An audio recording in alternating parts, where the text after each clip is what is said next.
રૂપાવટી ગામના સરપંચની ચૂંટણી ખૂબ જ ઉત્સાહભર્યો ચાલી હતી. ગ્રામજનો મોટી સંખ્યામાં મતદાન કરવા માટે આવ્યા અને લોકશાહીના આ પર્વમાં ભાગ લઈ રહ્યા હતા. સમગ્ર મતદાન પ્રક્રિયા શાંતિપૂર્ણ રીતે સંપન્ન થઈ.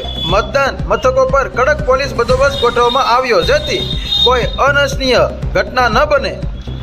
ગ્રામજનોમાં ચૂંટણી પ્રત્યે ઉત્સાહ અને જાગૃતિ સ્પષ્ટપણે જોવા મળી રહી હતી.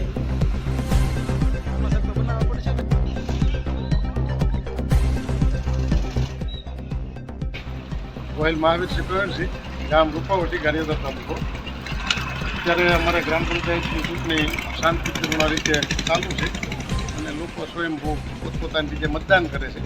બીજો કોઈ વાદ વિવાદ નથી અને બંને પક્ષ શાંતિપૂર્વક મતદાન કરે. ગારિયાધાર અને સમગ્ર ગુજરાતની તાજી અપડેટ માટે અમારી ચેનલ ન્યૂઝ 7 ગુજરાતીને લાઈક કરો, શેર કરો અને સબસ્ક્રાઇબ કરી બેલ આઇકન જરૂર દબાવો.